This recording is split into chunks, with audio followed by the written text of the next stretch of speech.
Shalom saudara-saudara sekalian, senang sekali hari ini kita bisa berjumpa kembali di acara Bible Study CK7 Online. Dan hari ini kita akan masuk di dalam pembacaan firman Tuhan Yesaya 7 yang akan kita renungkan apa yang terdapat di dalamnya. Dan kiranya kita bisa menerima berkat-berkat dari Tuhan dari pembelajaran hari ini. Mari kita siapkan hati kita di hadapan Tuhan.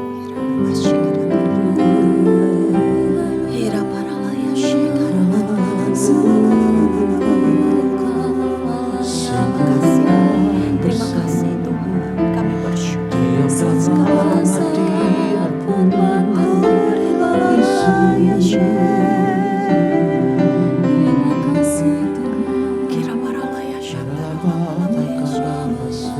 terima kasih.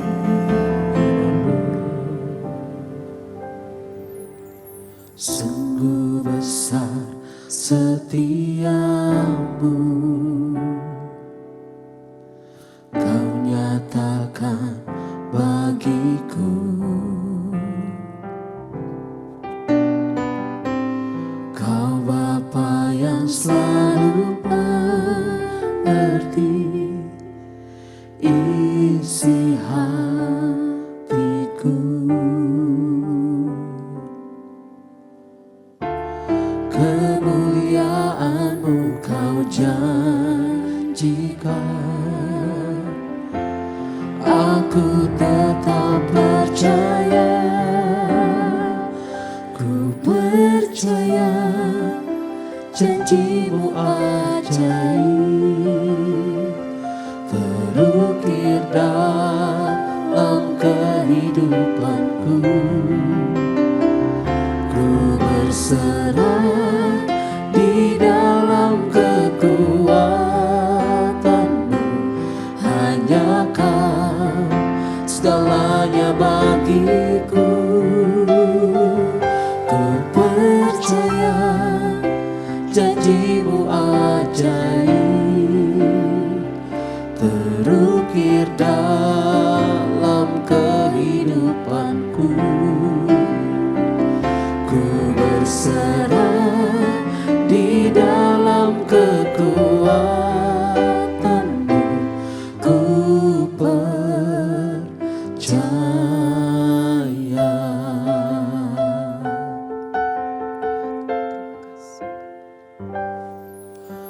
Sungguh besar setiamu,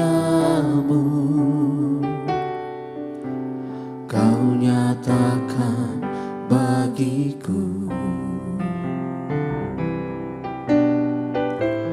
Kau Bapa yang selalu mengerti isi hatiku.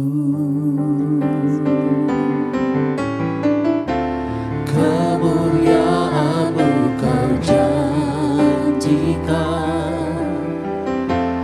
aku tetap percaya. Ku percaya janji-Mu ajaib terukir dalam kehidupanku. Ku berserah di dalam kekuatan-Mu, hanya Kau segalanya bagiku. Ku percaya janji-Mu ajaib terukir dalam kehidupanku. Ku berserah di dalam kekuatan-Mu, hanya Kau segalanya bagiku. Ku percaya janji-Mu ajaib terukir dalam kehidupanku. Ku berserah di dalam kekuatan-Mu, hanya Kau segalanya bagiku. Ku percaya janjimu ajaib terukir dalam kehidupanku. Ku berserah di dalam kekuatanmu. Ku percaya, ku berserah di dalam kekuatanmu. Ku percaya, ku berserah di dalam kekuatanmu. Ku percaya.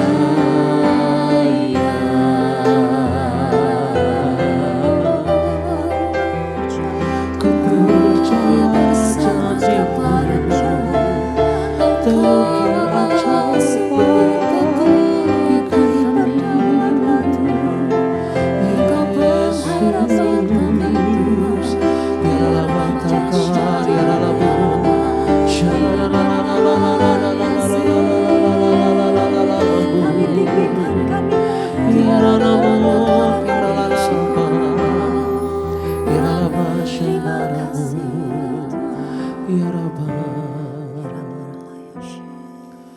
hidupku dalam tanganmu, oh Yesus.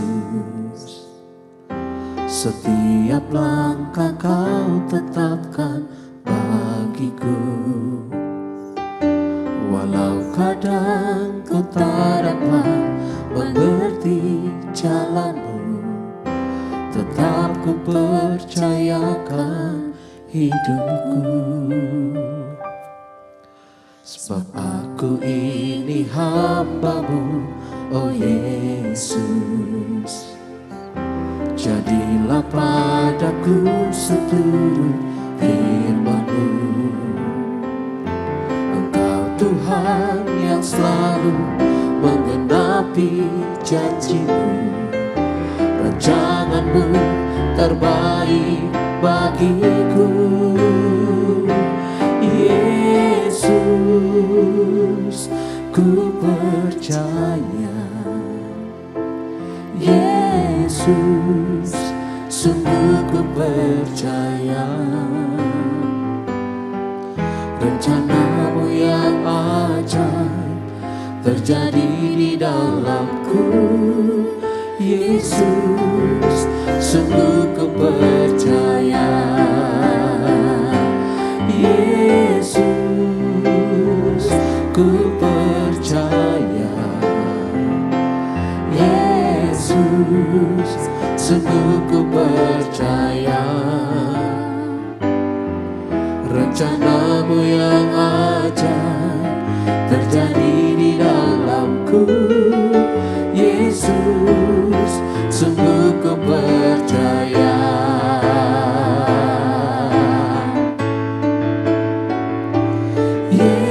Yesus, ku percaya.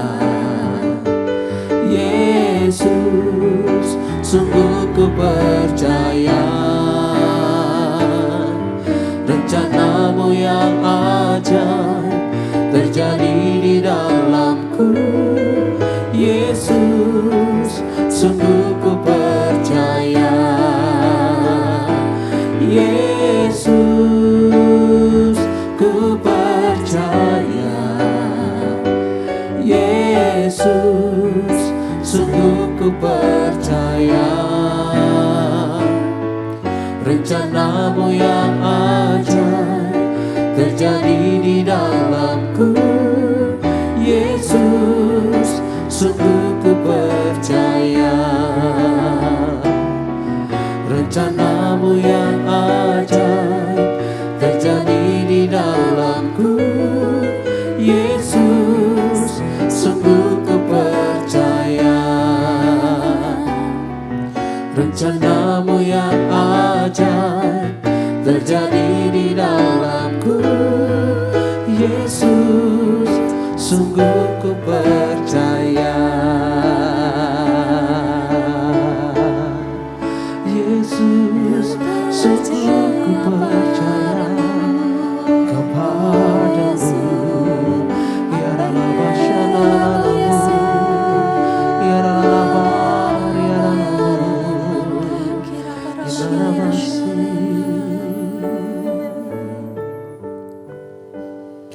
Terima kasih Tuhan buat segala rancangan-Mu yang senantiasa terbaik dalam kehidupan kami. Tuhan, biar di dalam kehidupan kami ini senantiasa kami menomorsatukan Tuhan. Bahkan ketika hari ini Tuhan kami mau duduk diam untuk mendengar perkataan firman-Mu, izinkan kami merenungkan dan mengaplikasikannya di dalam kehidupan kami. Berbicaralah ya Tuhan melalui setiap ayat di dalam firman ini supaya bisa menjadi kekuatan di dalam kehidupan kami. Hanya di dalam nama Tuhan Yesus, haleluya, amin. Baik saudara-saudara, kita akan lanjutkan dari Yesaya yang ke-7. Nah kalau kita lihat seorang Yesaya ini adalah nabi Tuhan yang luar biasa, yang bisa mendengar suara Tuhan, yang berani menyampaikan kepada umat Tuhan pada masa itu. Nah, kalau dilihat di sini, Yesaya ini memiliki umur yang cukup panjang, saudara-saudara. Dia hidup di dalam pemerintahan 4 raja pada masa itu. Di masa pemerintahan Raja Uzia, Raja Yotam, dan Ahaz yang akan kita bahas hari ini, sampai kepada Hizkia. Jadi semua raja-raja keturunan Daud.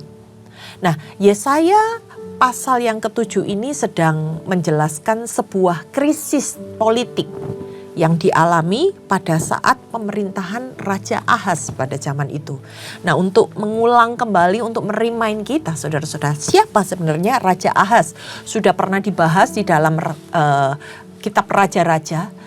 Raja Ahaz ini adalah seorang raja yang hidupnya gak benar di hadapan Tuhan.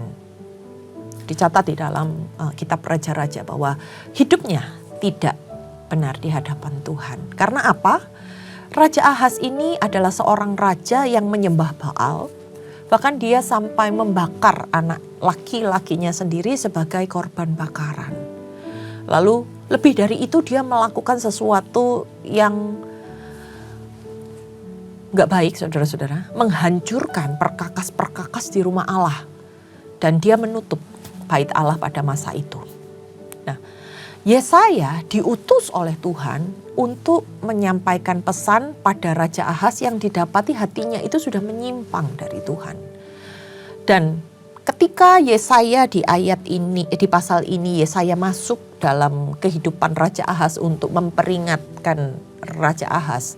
Pada saat itu Raja Ahaz ini sedang merasa khawatir, sedang dalam keadaan tertekan, saudara-saudara. Dia sedang takut. Nah, itu keadaan secara psikis yang menekan Raja Ahaz pada masa itu. Dan nanti juga akan kita lihat bagaimana nubuatan Yesaya bahwa nanti akan ada kedatangan Immanuel atas kerajaan yang dipegang oleh Raja Ahaz. Nah, kita baca di dalam ayat yang pertama, saudara-saudara. Yesaya 7 ayat yang pertama. Dalam zaman Ahaz bin Yotam bin Uzia bin Yehuda, maka Resin Raja Aram dan dengan Pekah bin Remalia Raja Israel maju ke Yerusalem untuk berperang melawan kota itu. Namun mereka tidak dapat mengalahkannya, dikatakan. Kita lanjut di ayat yang kedua. Lalu diberitahukanlah kepada keluarga Daud, keluarga Raja Ahaz, Aram telah berkemah di wilayah Efraim. Maka hati Ahaz dan hati rakyatnya gemetar ketakutan, seperti pohon-pohon hutan bergoyang ditiup angin. Nah, pada masa itu pemerintahan sedang dipegang oleh Raja Ahaz. Dia adalah keturunan Raja Yehuda, yaitu Raja Yotam dan Uzia. Nah, pada saat itu raja yang memerintah kerajaan Aram adalah Raja Rezin namanya. Dan Raja Israel, jadi kan sudah terpecah ya saudara-saudara antara kerajaan Israel dan kerajaan Yehuda. Raja Israel bernama Raja Pekah. Pada waktu itu bangsa Israel sudah terpecah menjadi dua. Nah, ini kita bahas tentang yang kerajaan Yehuda di bawah pemerintahan Raja Ahaz. Nah, ketika mereka mendengar ada kabar penyerangan itu, di mana dua kubu akan menyerang mereka. Raja Ahaz dan rakyatnya ketakutan, saudara-saudara, karena mereka sudah gak bersandar sama Tuhan lagi. Mereka bahkan sudah menghancurkan perabot-perabot yang ada di rumah Tuhan dan menutup bait Allah. Mereka memuja Baal dan menyembah Allah lain gitu ya. Jadi di sini Raja Ahaz seperti kehilangan imannya dan kepercayaannya kepada Tuhan. Dia hanya bersandar pada kekuatan dan kepercayaannya kepada Baal yang didirikan. Tapi di sini saudara-saudara lihat, Tuhan mengutus Nabi Yesaya untuk menemui Ahaz dan menyampaikan pesan dari Tuhan. Begitu luar biasanya Tuhan. Ketika Raja Ahaz ini sudah menyimpang hidupnya, dia sudah gak mengandalkan Tuhan lagi, dia sudah gak beribadah kepada Tuhan. Tapi Tuhan masih ingat dengan keturunan Daud ini. Dan Tuhan mengutus seorang nabi, seorang yang membawa pesan Tuhan kepada Raja Ahaz. Kita baca di ayat yang ketiga. Berfirmanlah Tuhan kepada Yesaya, baiklah engkau keluar menemui Ahaz, engkau dan Shear-Yashub, anakmu laki-laki, ke ujung saluran kolam atas, ke jalan raya pada padang tukang penatu. Di situ tempatnya, Tuhan menetapkan tempatnya saudara-saudara. Dan katakanlah kepadanya, teguhkanlah hatimu dan tinggallah tenang. Janganlah takut dan janganlah hatimu kecut. Karena kedua puntung kayu api itu dua bangsa itu tadi ya, dua kerajaan itu tadi, yaitu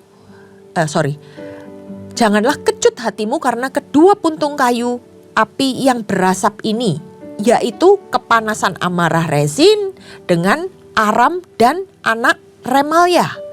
Oleh karena Aram dan Efraim dengan anak Remalia telah merancang yang jahat atasmu dengan berkata, marilah kita maju menyerang Yehuda dan menakut-nakutinya serta merebutnya, kemudian mengangkat anak TBL sebagai raja di tengah-tengahnya.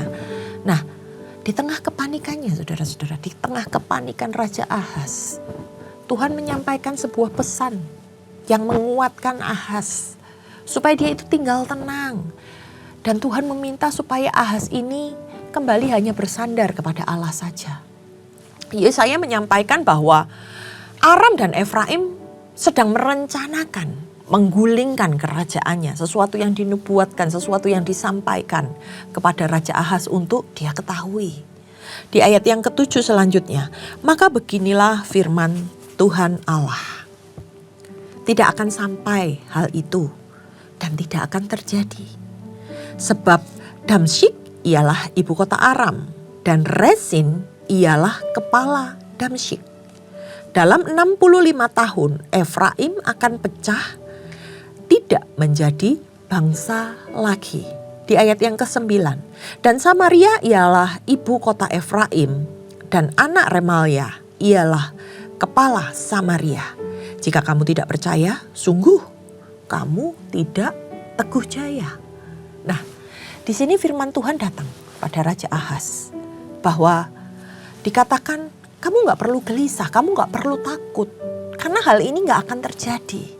Dalam janjinya, Tuhan mengatakan bahwa Tuhan akan meneguhkan, mengokohkan tahta kerajaan Daud sampai anak keturunannya. Nah, kemudian di ayat yang ke-8 dan ke-9 disebutkan musuh-musuhnya itu siapa aja. Dan disampaikan bahwa dalam kurun waktu 65 tahun lagi Efraim itu akan berakhir riwayatnya. Dan di akhir perkataannya diingatkan tentang bagaimana Raja Ahaz harus menaruh kepercayaan yang teguh kepada Tuhan. Dan kalau tidak, maka akan hancur. Kalau tidak, dia tidak akan berjaya. Itu yang disampaikan oleh firman Tuhan melalui Yesaya kepada Raja Ahaz. Yang walaupun hari itu dia sudah hidup tidak berkenan kepada Tuhan. Tapi Tuhan kirimkan orang-orang untuk mengingatkan janji Tuhan. Untuk mengingatkan bagaimana dia harus kembali ke dalam track yang benar. Nah, kita lanjutkan di dalam perikop selanjutnya tentang pemberitaan mengenai Immanuel, kita baca di ayat yang ke-10. Tuhan melanjutkan firman-Nya kepada Ahaz, katanya, mintalah sesuatu pertanda dari Tuhan Allahmu, biarlah itu sesuatu dari dunia orang mati yang paling bawah atau sesuatu dari tempat tertinggi di atas. Tuhan hari itu sedang menekankan supaya Ahaz itu benar-benar bertobat, saudara-saudara. Dan di sini Tuhan menawarkan sebuah tanda padanya supaya dia bisa yakin.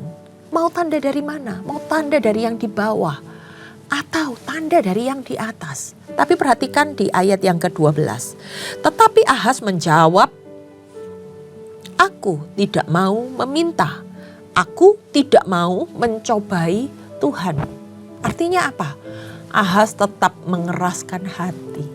Dia menolak tawaran tersebut. Dia gak mau dengar perkataan Tuhan yang disampaikan oleh Nabi Yesaya. Nah, kita lihat reaksi Yesaya di ayat yang ke-13, saudara-saudara. Lalu berkatalah Nabi Yesaya, baiklah dengarkan, hal keluarga Daud. Belum cukupkah kamu melelahkan orang, sehingga kamu melelahkan Allahku juga. Di ayat yang ke-13 ini Yesaya gemes, saudara-saudara, sama Raja Ahaz. Sampai dia mengingatkan, kamu itu keturunan Daud, ada janji Tuhan di dalam kerajaan Daud. Yesaya kesal, karena apa? Kedegilan hati Ahaz, di mana dia tidak mau bertobat. Di ayat yang ke-14 kita baca, sebab itu Tuhan sendirilah yang akan memberikan kepadamu suatu pertanda. Sesungguhnya seorang perempuan muda mengandung dan akan melahirkan seorang anak laki-laki. Dan dia akan menamakan dia Immanuel. Di ayat yang ke-15, ia akan makan dadih dan madu sampai ia tahu menolak yang jahat dan memilih yang baik. Sebab sebelum anak itu tahu menolak yang jahat dan memilih yang baik, maka negeri yang kedua rajanya engkau takuti hari ini akan ditinggalkan kosong. Ini Yesaya sedang menyampaikan nubuatan akan kedatangan Immanuel, yang artinya Tuhan menyertai kerajaan tahta Daud. Dan menubuatkan bahwa kerajaan yang hari itu ditakuti oleh Ahaz akan habis. Sudah dikasih tahu, sudah dinubuatkan. Karena apa? Allah yang menyertai mereka. Kalau di situ dikatakan ada dadih dan madu, anak ini akan makan dadih dan madu. Itu artinya sebuah makanan-makanan yang lezat, yang pernah dinikmati di zaman nenek moyang mereka. Dan anak ini akan makan itu. Dan dikatakan dalam kurun waktu anak ini bisa memutuskan apa yang baik dan apa yang tidak baik menurut dia. Ketika anak itu lahir, saudara-saudara, bayi itu lahir kira-kira di usia berapa? Dia bisa mengerti apa yang baik, apa yang gak baik. Itu kira-kira sekitar kurun waktu 5 tahun. Sampai anak ini bisa mengerti apa yang baik, apa yang buruk buat dia. Itu sekitar 5 tahun masa ini akan berlangsung. Jadi ini sebuah gambaran, kiasan gitu ya. Sampai anak ini bisa memutuskan apa yang baik, apa yang buruk. Nah, kita lanjutkan di ayat yang ke-17. Tuhan akan mendatangkan atasmu dan atas rakyatmu dan atas kaum keluargamu hari-hari seperti yang belum pernah datang sejak Efraim menjauhkan diri dari Yehuda, yakni Raja Asyur. Kemudian di ayat yang ke-18, pada hari itu akan terjadi Tuhan bersuit memanggil lalat yang ada di ujung anak-anak sungai Nil dan memanggil lebah yang di tanah Asyur. 19 dan semuanya akan datang hinggap di lembah-lembah yang terjal dan di celah-celah bukit batu, di segala pagar duri dan segala tanah penggembalaan. Di ayat yang ke-20 kita lanjutkan. Pada hari itu dengan pisau cukur yang dipinjam dari seberang sungai Efrat, yakni Raja Asyur, Tuhan akan mencukur kepala dan bulu paha, bahkan pisau itu akan melenyapkan janggutnya.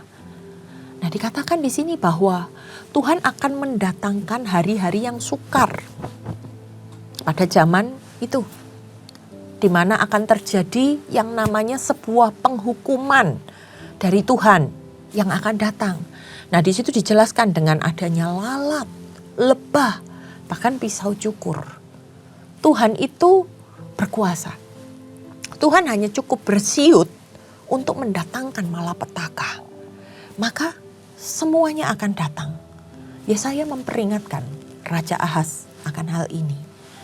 Selanjutnya kita baca di ayat yang ke-21, saudara-saudara. Pada hari itu setiap orang akan memiara seekor lembu betina yang muda dan 2 ekor domba. Dan karena banyaknya susu yang dihasilkan, mereka akan makan dadih. Sungguh, dadih dan madu akan dimakan oleh setiap orang yang masih tinggal di dalam negeri. Ini sedang memperingatkan apa di ayat yang ke-21 dan 22? Keadaan kekosongan pada waktu segala sesuatu itu akan terjadi. Di mana penduduk Yehuda akan tinggal sedikit, saudara-saudara. Yang tersisa itu hanya sedikit. Di antara mereka masing-masing punya seekor lembu dan 2 ekor domba. Tapi firman Tuhan berkata bahwa ada tetap janji Tuhan di dalam kehidupan mereka, bahwa Tuhan akan tetap memelihara mereka melalui apa yang disampaikan dengan kata dadih dan madu. Pemeliharaan Tuhan itu akan tetap ada. Kemudian dikatakan banyaknya susu yang dihasilkan. Itu karena apa? Bukan karena berlimpah, tetapi karena orang yang ada di bangsa itu tinggal sedikit, saudara-saudara. Sehingga susu yang dihasilkan itu tergolong banyak dan dapat dinikmati oleh orang-orang yang tertinggal. Ayat yang terakhir 23 sampai 25 berbicara tentang apa? Pada hari itu setiap tempat di mana biasanya tumbuh 1000 pohon anggur dan yang berharga 1000 shikal perak akan menjadi tempat putri malu dan rumput. Orang pergi ke sana terpaksa membawa anak-anak panah dan busur, sebab putri malu dan rumput belaka di seluruh negeri itu. Dan engkau tidak berani pergi ke segala lereng gunung yang biasanya dicangkul, karena takut akan putri malu dan rumput. Di situ hanya lembu dan domba yang berkeliaran. Ini menubuatkan apa kata-kata ini? Menggambarkan keadaan tanah yang tadinya begitu meriah, begitu subur ditanami pohon anggur yang sangat berharga. Hari itu hanya akan ditumbuhi tanaman-tanaman liar saja. Orang-orang yang ke sana itu nggak akan dapat apa-apa dan nggak akan melihat apa-apa, karena semuanya berubah menjadi hanya sebuah padang rumput belaka yang hanya ditumbuhi oleh rumput dan putri malu. Dan gak ada orang di sana, hanya ada lembu dan domba saja yang berkeliaran. Jadi ayat yang ke-7 ini memperingatkan saudara-saudara kepada Raja Ahaz. Tuhan kasih kesempatan buat dia untuk bisa kembali ke dalam jalannya Tuhan. Supaya dia kembali menguatkan kepercayaannya kepada Tuhan. Tuhan mengutus hambanya, seorang Yesaya, untuk bisa mengingatkan Ahaz. Yesaya sendiri sampai kesel, saudara-saudara, ketika menyampaikan hal itu. Karena dia melihat keadaan yang terjadi pada masa Raja Ahaz. Tapi dia datang kepadanya dan mengingatkan kepada Ahaz segala sesuatu perkataan yang Tuhan sampaikan kepadanya. Apa yang akan terjadi dan sebenarnya apa yang gak perlu dikhawatirkan oleh Raja Ahaz. Tapi kembali lagi, Raja Ahaz menutup hatinya, dia mengeraskan hatinya. Sehingga apa yang disampaikan oleh Nabi Tuhan, pembawa pesan Tuhan itu, tidak dapat dia lakukan.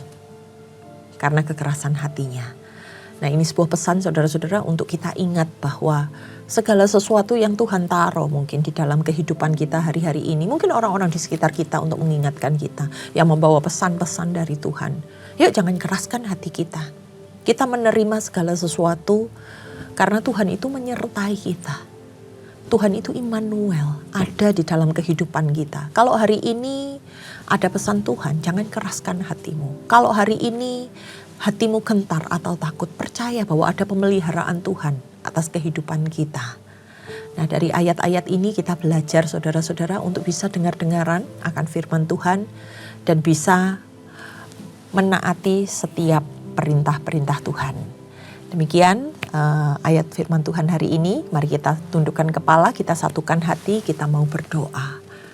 Terima kasih ya Tuhan, buat segala kebaikan-Mu yang Kau nyatakan di dalam kehidupan kami. Kami tahu dan percaya bahwa Engkau Allah yang hidup dan berdaulat atas setiap kami.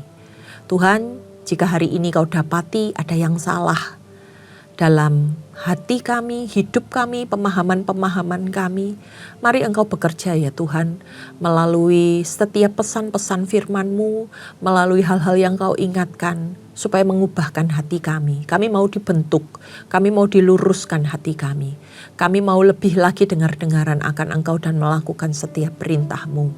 Dan kami percaya ya Tuhan hari ini dengan apa yang kami pelajari, dimanapun kami berada, Immanuel, Tuhan menyertai kami.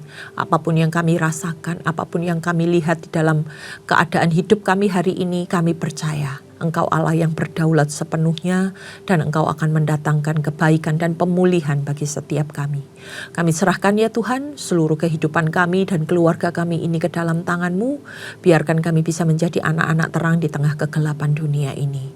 Terima kasih ya Allahku, hanya di dalam nama Tuhan Yesus setiap yang percaya katakan amin. Terima kasih saudara-saudara sudah mengikuti Bible Study hari ini dan Tuhan Yesus memberkati.